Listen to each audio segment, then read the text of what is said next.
Vous écoutez Pierre Nantel. Moment vif de la journée, chronique de l'équipe de recherche. On est avec Marianne Bessette, journaliste à la recherche de Cube. Bonjour Marianne. Allô Pierre. Alors, nous allons parler de logement. De logement, pour faire changement. ben écoute, c'est parce que ces sujets-là, on en parle constamment. Exact. C'est majeur. Oui. Puis là, dans ce cas-ci, c'est un article du 24 heures. On parle beaucoup de logement, mais de crise du logement aussi pour les locataires qui sont pas capables de se loger de façon abordable. Surtout, là, tu regardes sur Kijiji où les annonces de logement, c'est au-dessus de 1 000 $ pour un 3,5 environ.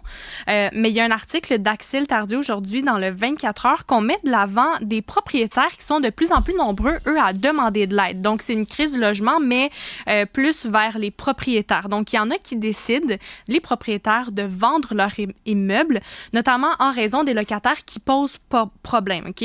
On a un cas de Marie-Chantal Proux qui possède un duplex à Lachine depuis 15 ans. Elle voulait léguer l'immeuble à ses enfants, mais là, elle veut plus être propriétaire parce que sa dernière locataire l'aurait harcelée à répétition pour que Mme Proux, elle effectue des travaux. Elle baisse le prix de son loyer, chose qui se font pas en deux. C'est rare qu'on baisse un prix. Exactement, surtout qu'on baisse un prix de loyer. Là. Elle rapporte aussi que les locataires, ils l'appellent tout le temps. Mais en fait, tu sais, aussi par rapport aux travaux, on s'attend à ce que tout soit fait vite, mais on s'entend, Pierre, que ça aussi, ça peut pas se faire en un claquement de doigts. Il y a des réparateurs qui vont prendre plusieurs semaines à venir faire des réparations. Donc, elle dit aussi avoir vécu de l'angoisse. Dès que son téléphone sonnait, elle stressait pour mon Dieu, pourquoi on m'appelle? Qu'est-ce qui va se passer? Quelle tuile encore va me tomber sur la tête? Dans le cas d'un immeuble, c'est tout à fait le bon mot. Une tuile qui tombe sur la tête. C'était un jeu de mots non volontaire, mais je l'ai fait pareil. T'as fait l'école de l'humour.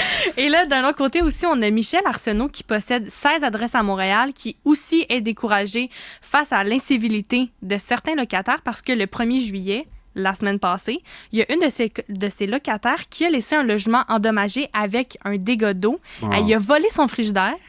Écoute, les rénaux vont lui coûter plus de 10 000 $. Et là, on se dit, pourquoi est-ce que les propriétaires ne poursuivent pas leurs locataires? Mais parce que les délais sont beaucoup trop longs. Ça coûte extrêmement cher au tribunal administratif du logement. Le nombre d'appels aussi à l'Association des propriétaires du Québec qu'ils reçoivent par année a doublé en un an. On dit qu'il y a de plus en plus de propriétaires qui risquent de vendre leur immeuble. Mais moi, qu'est-ce que je trouve décourageant, c'est pour ceux et celles qui veulent investir en immobilier. En tout cas, moi, personnellement, on m'a dit depuis quelques années, moi, je suis jeune, OK, c'est le temps d'investir en immobilier. Quand je regarde des nouvelles comme ça dans le journal, quasiment chaque semaine, chaque mois, surtout pendant la période des déménagements, on voit beaucoup ces nouvelles-là. Est-ce que j'ai vraiment envie d'investir en immobilier pour me retrouver avec des locataires comme ça, avec des problèmes comme ça constamment? C'est une job à temps plein, être propriétaire. Ça dépend aussi comment on s'oriente dans tout ça. C'est-à-dire que c'est vrai que la situation du logement, le monde du logement est sous tension. Ça amène effectivement donc une suspicion. Est-ce que ma hausse de loyer est conforme, pas conforme? On n'ose pas poser la question. On présume un paquet de trucs. C'est moins simple que c'était. Et c'est dommage parce que ultimement, c'est vrai qu'un immeuble à revenu, c'est une belle façon d'accéder à la propriété, mais ça vient avec des responsabilités, puis ça vient aussi avec, entre autres, la responsabilité de bien choisir ses locataires. Là, on tombe dans un autre registre, c'est-à-dire le droit au logement. Est-ce que tout le monde a droit au logement? Est-ce que c'est correct de dire, nous, on veut pas, mettons, on est OK pour qu'il y ait un chat, mais un chien, mais là, il faudrait pas que ce soit trop gros. On tombe dans la sélection, un peu. Oui, ça devient très intime. Les gens ne prennent personnel. Puis, est-ce que c'est mon droit, en tant que propriétaire, de ne pas avoir envie que les planchers soient, par exemple, raflés par des griffes d'un chien qui pèse 50 livres? Peut-être. Est-ce que c'est mon droit, en tant que propriétaire, d'interdire de faire de la mécanique dans le stationnement de l'immeuble? La question se pose. Fait que c'est vrai que ça devient plus compliqué qu'avant. Il n'y a aucun doute. Mais ça demeure une des choses les plus importantes dans la vie, d'avoir un toit. On le voit constamment quand on regarde nos voisins au parc Émilie-Gamelin. Là. Alors, c'est un gros sujet. Puis, on s'attend, et moi, je sais que les gouvernements sont tannés, mais c'est de ça. C'est ce genre de réflexion-là qu'on espère de la part de nos gouvernements. On espère que la ministre de l'Habitation dis, bon, là, ça devient vraiment compliqué. Comment on peut assainir la situation? C'est pas à un locataire de dire, c'est correct, je vais me faire avoir puis je vais payer 3 fois trop cher. C'est pas un propriétaire comme cette pauvre dame qui se sent harcelé d'aller poursuivre ses locataires. C'est au gouvernement d'établir les règles du jeu de façon la plus progressiste possible. Puis, dans le paradigme, j'ai-tu bien choisi mon mot? Oui, dans le paradigme actuel qui est rareté de logement, vulnérabilité du monde. Fait qu'il faut établir des cadres, puis il faut être fédérateur, puis communiquer, puis pas être out to lunch tout l'été parce qu'il fait beau dehors. Ouais.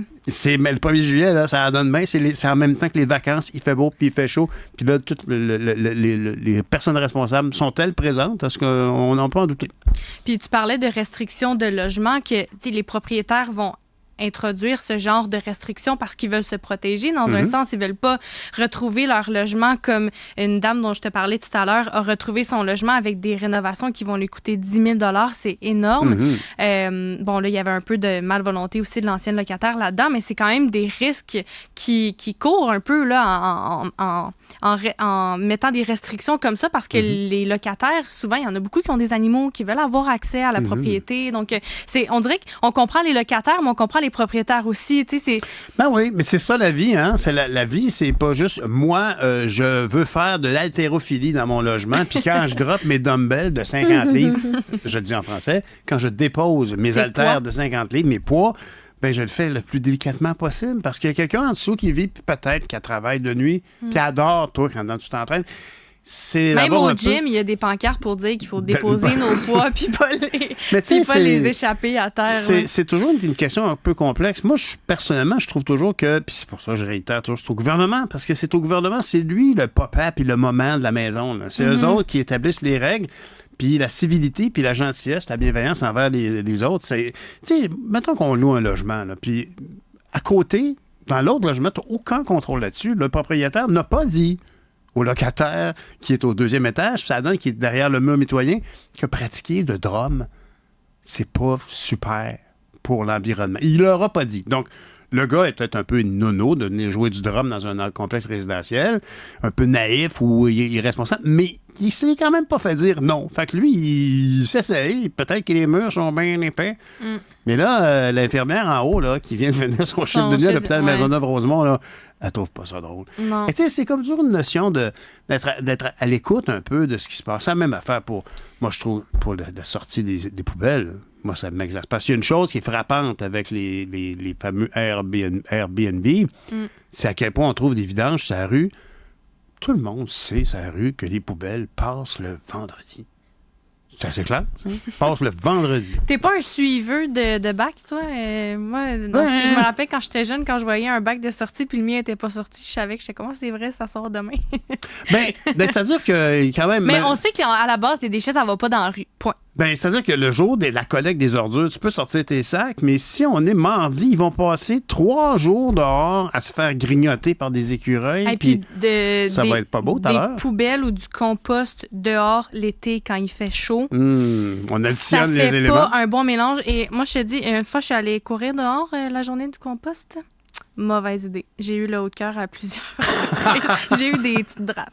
Ben écoute, c'est inévitable. Mais la gestion des ordures, ça aussi, c'est pas un miracle. Non. Si tu as un sac de poubelle puis que dedans, il y a une cartouche d'imprimante, un pot de crème glacée, un peu de fruits et légumes en putréfaction, puis de la litière, là, c'est pas beau tout de suite, ça. Hein? Puis tu sais très bien que ce sac-là, toi, tu t'en débarrasses.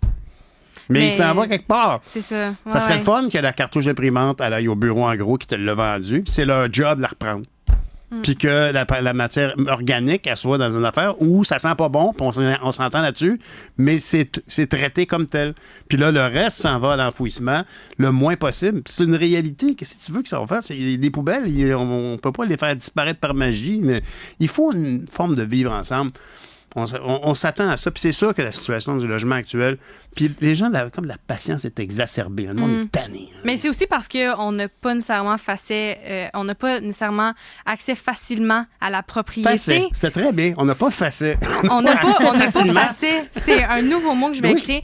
Je facette. On a le CILIAP dont on a beaucoup parlé, compte d'épargne libre d'impôt pour l'achat d'une première propriété. Le CILIAP. Très bonne initiative pour les personnes qui ne veulent pas rapper avec le REER. Mais c'est pas nécessairement bon pour tout le monde. Là. Pour, par exemple, si une personne célibataire tombe en amour avec quelqu'un puis lui est déjà propriétaire, elle peut pas utiliser son célibat. Ça, c'est vrai. Donc là, dommage, c'est une belle initiative, mais encore là, c'est pas bon pour tout le monde. Puis les immeubles sont tellement chers, les maisons. Stéphanie, je pense qu'on a un cas vécu. Elle a un problème de célibat. Merci, un Marianne. témoignage. Non, mais écoute, cette crise du logement touche tout le monde. Oui. Tout le monde. Mais c'est juste que c'est décourageant de voir ça, que tout coûte cher, les immeubles coûtent cher. On veut investir en immobilier pour être propriétaire, faire des revenus avec ça. Puis au final, on a des solutions, mais qui ne sont pas nécessairement bonnes pour tout le monde. Tout à fait. Merci, Marianne. Merci à Salut, toi. merci, Salut. Stéphanie. Bye.